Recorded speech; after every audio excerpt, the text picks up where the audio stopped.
Tunnel ರಸ್ತೆಗೆ ಆರಂಭಿಕ ಹಿನ್ನಡೆ ಎದುರಾಗಿದೆ.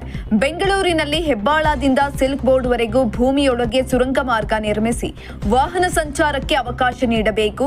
ಇದರಿಂದ ಬೆಂಗಳೂರಿನ ಟ್ರಾಫಿಕ್ ಜಾಮ್ ಒತ್ತಡದ ಸಮಸ್ಯೆ ಪರಿಹಾರ ನೀಡಬಹುದು ಎಂಬುದು ಡಿಸಿಎಂ ಡಿಕೆ ಶಿವಕುಮಾರ್ ಪ್ಲಾನ್. ದೇಶದಲ್ಲಿ ಮುಂಬೈ, ದೆಹಲಿಯಲ್ಲಿ ಸುರಂಗ ಮಾರ್ಗದ ರಸ್ತೆಗಳಿವೆ.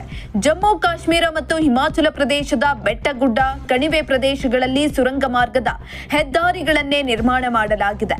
ಹೀಗಾಗಿ ವೇಗವಾಗಿ ಬೆಳೆಯುತ್ತಿರುವ ಬೆಂಗಳೂರು ನಗರದ ಟ್ರಾಫಿಕ್ ಜಾಮ್ ಸಮಸ್ಯೆ ಪರಿಹಾರಕ್ಕೆ ಸುರಂಗ ರಸ್ತೆ ನಿರ್ಮಾಣವೇ ಪರಿಹಾರ ಎಂಬ ನಿರ್ಧಾರಕ್ಕೆ ರಾಜ್ಯ ಸರ್ಕಾರ ಬಂದಿದೆ. ರಾಜ್ಯ ಸರ್ಕಾರದ ಮಹತ್ವಾಕಾಂಕ್ಷೆಯ ಯೋಜನೆ ಟನಲ್ ರಸ್ತೆ ಯೋಜನೆಯಾಗಿದೆ. ಹೆಬ್ಬಾಳದಿಂದ ಸಿಲ್ಕ್ ಬೋರ್ಡ್ವರೆಗೆ ಟನಲ್ ರಸ್ತೆ ನಿರ್ಮಾಣಕ್ಕೆ ಪ್ಲಾನ್ ಮಾಡಲಾಗಿದೆ.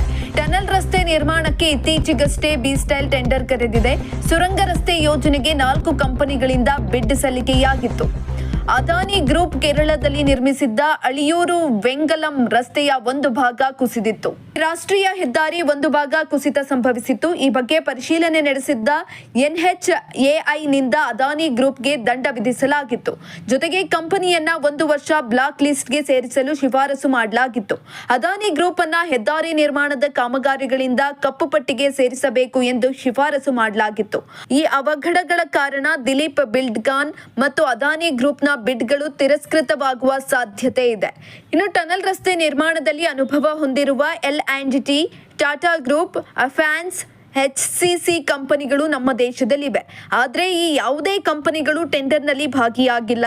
ಇದು ಸರ್ಕಾರದ ಮಹತ್ವಾಕಾಂಕ್ಷೆಯ ಯೋಜನೆಗೆ ಆರಂಭಿಕ ಹಿನ್ನಡೆಗೆ ಕಾರಣವಾಗಿದೆ. ಇನ್ನು ವಿಪಕ್ಷಗಳ ಭಾರೀ ವಿರೋಧದ ನಡುವೆ ಯೋಜನೆ ಜಾರಿಗೆ ಮುಂದಾಗಿರುವ ರಾಜ್ಯ ಸರ್ಕಾರಕ್ಕೆ ಇದರಿಂದ ಹಿನ್ನಡೆಯಾಗಿದೆ.